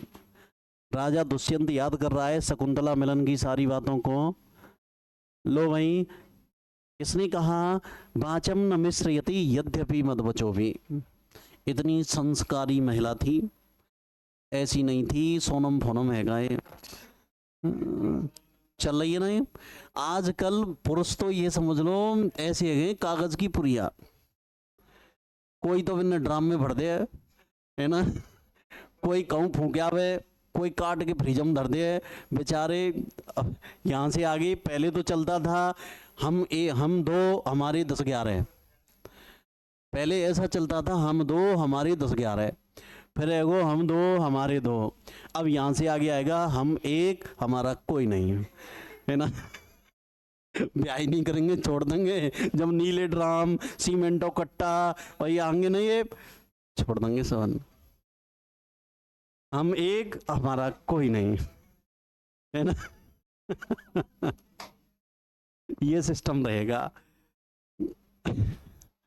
पहले सत्ता, पता है पहले सत्ता पुरुष के हाथ में थी, तो उसकी वजह से वो मुखिया रहता था, परिवार बड़ा शानदार चलता था। अब सत्ता छीन ली, और छीन ली तो ड्रम में भरे जाएंगे। अब देखो, वाचम न मिश्रयति यद्यपि मदवचो भी, इसने क्या कहा, महाराज दुष्यंत कहने लगे बालको, वाचम न मिश्रयति, जब मैं बोल रहा था ना तो मेरे बोलते वक्त बीच में कभी वह बोली नहीं, कितनी संस्कारी थी। अब तो बोलन ना दें, एक शब्द बोल तो सही, जीव खींच लेंगे, है ना। वाचम न मिश्रयति, अरे वाणी भी नहीं मिलाती थी, यद्यपि मदवचो भी, मेरे वचनों के साथ जब मैं बोला तो उसने मेरे वचनों के साथ कभी वाणी नहीं मिलाई, पूरी बात मेरी ध्यानपूर्वक सुनी। उसके बाद उसने जवाब दिया, वाचम न मिश्रयति यद्यपि मदवचो भी। और जब, है ना, चलो मैं कर रहने दो, इसकी 4 पंक्तियां हैं, इतना ही बहुत है, मरन दो, पहले नौकरी लग लो जब काम आवे हो, और बिना नौकरी बेड़ा ड्रामा आवे हो। अब यहां देखें, 1 2 3 4 5 6 7 8 9 10 11 12 13 14, 14 का अकेला छंद है, अपनी मैया को अकेला हो, और 14 बैठ जाएं तो आप कौन सो करेंगे, ठीक है।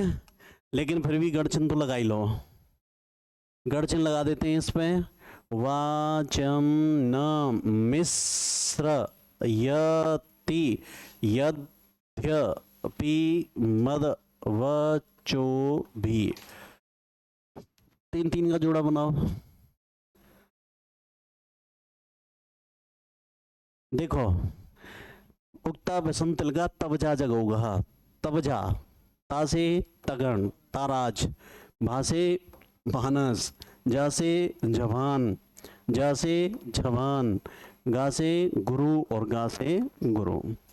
पिट गया। लो भाई, बसंत तिलका छंद कहलाता है यदि उसमें तगण भगण जगण जगण और 2 गुरु हो, तो यह 14 14 वर्ण है, इसमें संवार्णिक है, 56 हो गए, जाति सक्वरी हो गई, क्रम से तगण भगण जगण जगण 2 गुरु हो गए, और यदि चरणांत में होगी, और गढ़चिन्ह मैंने यहाँ भी बता दिए, और गढ़चिन्ह आपके उदाहरण में भी दर्शा दिए। चलिए लिखो, बसंत तिलका छंद, बसंत तिलका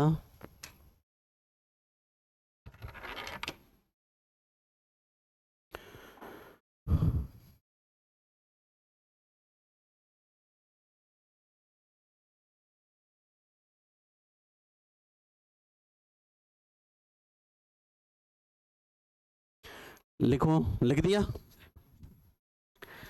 पहले ही लिख लें। अब बसंत तिलका छंदे हो आगे लिख के गई हो, जब जानू मैं,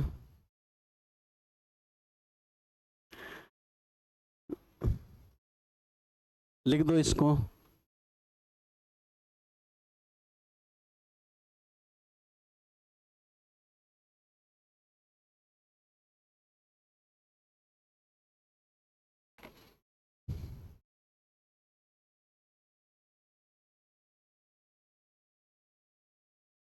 बारह की तो देखो जगती जाती हो गई, 13 आते ही अति जगती हो जाती है, 13 का हमारे पास कोई है ही नहीं। अब 14 का आ गया, 14 वाले की जाति शक्करी हो गई, 15 वाले की अति शक्करी हो गई, 15 की अति शक्करी हो जाएगी। चलते हैं, देखो भाई इसका उदाहरण,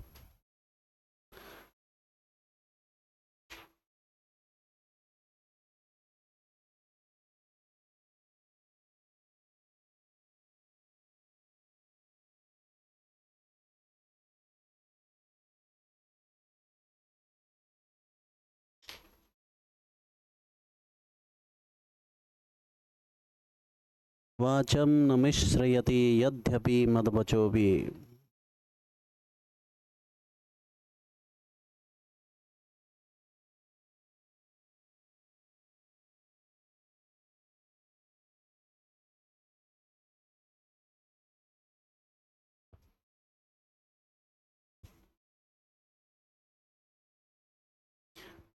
अब छंद आता है आपका मालिनी,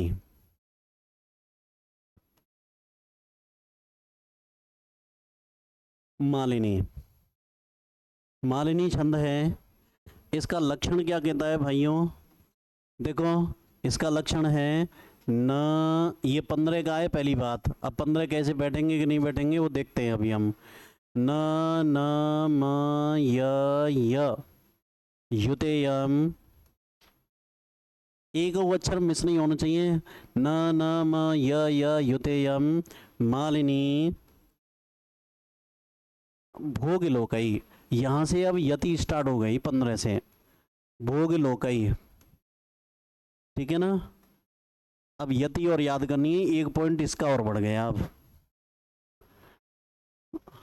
न म य युतेयम मालिनी भोग लोकई।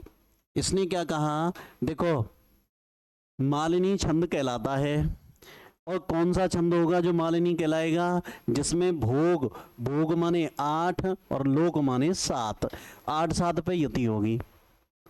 बताए थे ना यति सूचक शब्द, 8 7 पे यति होगी, ऐसा छंद मालिनी कहलाता है। और इधर देखो, ना से नगण, ना से नगण, माँ से मगण, या से यगण, या से यगण, युतेयम माने युक्त होगा। जो नगण नगण मगण यगण यगण से युक्त होगा, ऐसा छंद मालिनी कहलाएगा, जो जिसमें 8 7 पे यति होगी। हो गया, सारी विशेषताएं हो गई देखो इसकी, जिसमें नगण नगण मगण यगण यगण से युक्त होगा, ऐसा छंद मालिनी कहलाएगा, जिसमें 8 भोग और 7 लोक के बाद यति होगी। टोटल 15 हो जाएंगे। देखते हैं 15 बैठेंगे कि नहीं। 1 2 3 4 5 6 7 8 9 10 11 12 13 14 15, ठीक है ना। 15 बैठ गए। इस छंद के प्रत्येक चरण में 15 15 वर्ण होते हैं, ठीक है ना। दूसरी बात, यह छंद कैसा है, समवार्णिक, यह भी समवार्णिक है। तो 15 गुणा 4 60 वर्ण होंगे, ठीक है ना। टोटल कितने वर्ण हो जाएंगे, 60। अब 60 वर्ण हो गए तो जाति आपकी अतिशक्वरी होगी। 14 चौके 56, 56 वायदे जस्ट नेक आगे, जस्ट आगे है वो तो अतिशक्वरी, जाति इसकी अतिशक्वरी हो गई, अतिशक्वरी हो गई, ठीक है। अब चौथी बात, 3 पॉइंट तो हमने इसको देखते ही लिख दिए। अब चौथी बात, इस पे निगाह मारो। इस छंद के प्रत्येक चरण में क्रमशः जो क्रम से गण व्यवस्था होगी वो कैसे होगी, नगण नगण मगण यगण यगण, ठीक है ना। न न म य इस तरीके से होगी। गण कितने हो गए आपके, 5, और प्रत्येक गण में कितने कितने वर्ण होते हैं, 3 3, 5 तिया 15, टोटल 15 वर्ण होंगे, है ना। अब देखो पांचवा पॉइंट है यति वाला। इस छंद के प्रत्येक चरण में क्रमशः 8 भोग, 8 का सूचक शब्द है भोग, और 7 का सूचक है लोक, है ना। 8 7 पर यति होगी, या यति का विधान होगा, यति का विधान होगा। 8 7 पर यति होगी भाई, ठीक है ना, 8 7 पर। तो देखो दोबारा फिर समझिए, इसमें 15 15 वर्ण होते हैं, संवार्णिक है, 60 हो जाएंगे, जाति अतिशक्वरी हो जाएगी, क्रम से नगण नगण मगण यगण यगण, यानी नगण एन, नगण एन, मगण एम, यगण वाई, और वाई यानी N N Y Y, N square M Y square, ठीक है। 4 संतान नहीं, N square M Y square, ठीक है भाई। हाँ, तो दो एन और 2 वाई, और पीछे में की मम्मी बैठी है। नगण नगण मगण यगण यगण युतेयम मालिनी भोग लोकई, जिसमें नगण नगण मगण यगण यगण से युक्त होगा, ऐसा छंद मालिनी कहलाएगा, जिसमें 8 7 पर यति होगी। ओके, अब जैसे देखो उदाहरण देखते हैं इसका। हनुमान चालीसा हम से ले लेते हैं। अतुलित बलधामम, अतुलित बलधामम, जिनका अतुलनीय बल है, अतुलित बलधामम हेम शैलावदेहम, स्वर्ण शिला के समान कांति वाले हैं, शरीर वाले हैं वो, स्वर्ण शैलाभ देहम।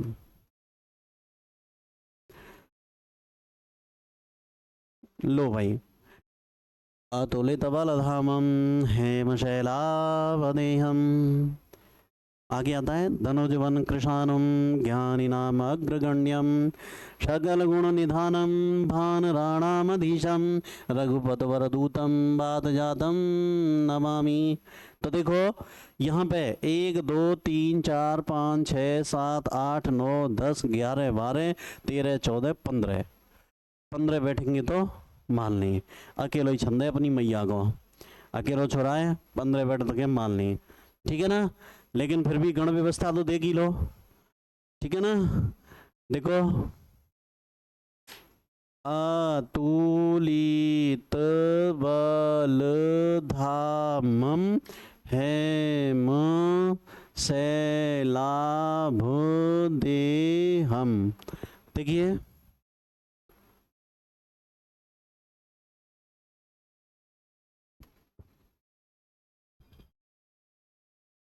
देखिए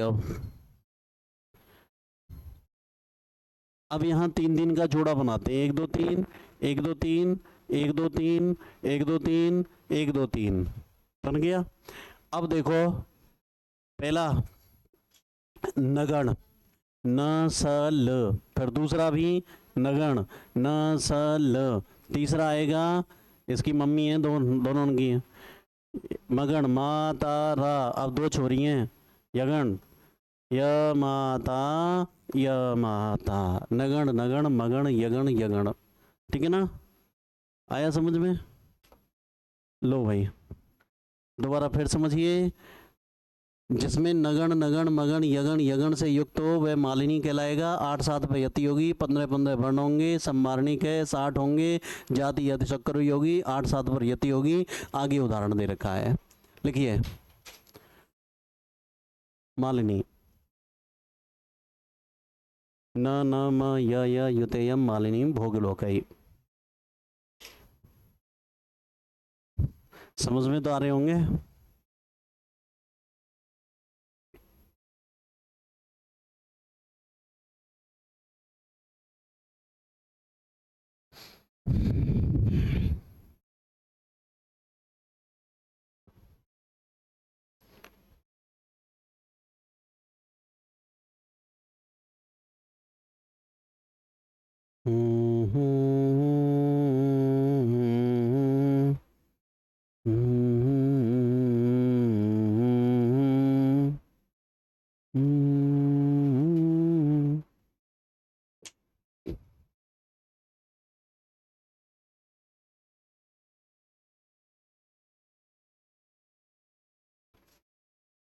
उतार लिया।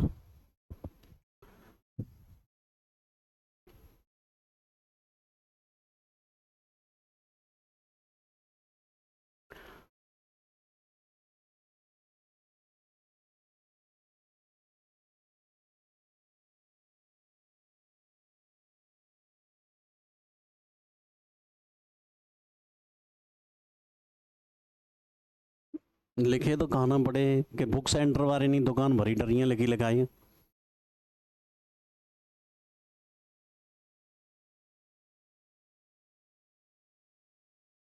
चलें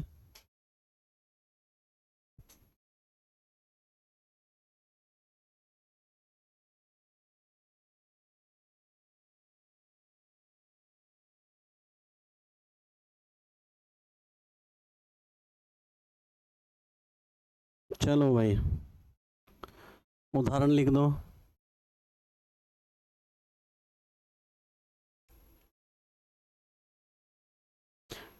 क्लास है बेटा में, ठीक है तो आज की क्लास यहीं तक। जय श्री राधे कृष्णा।